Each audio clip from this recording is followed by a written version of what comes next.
দেশটা একটা বিপাকে পড়ুক, একটা ভালো খারাপ অবস্থায় চলে যাক এবং অশান্তিময় একটা দেশ থাকুক, তারা এটাই চায়।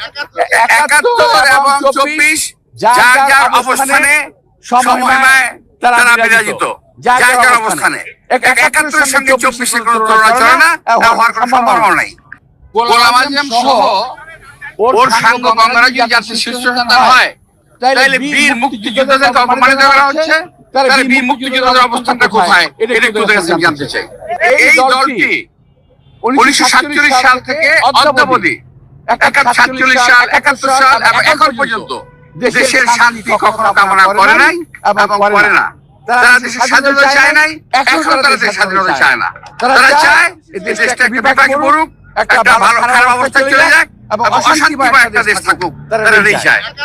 ৭১ এবং ২৪ যার যার অবস্থানে সময়ময় তারা বিরাজিত, যার যার অবস্থানে। ৭১-এর সঙ্গে ২৪-এর কোনো তুলনা চলে না।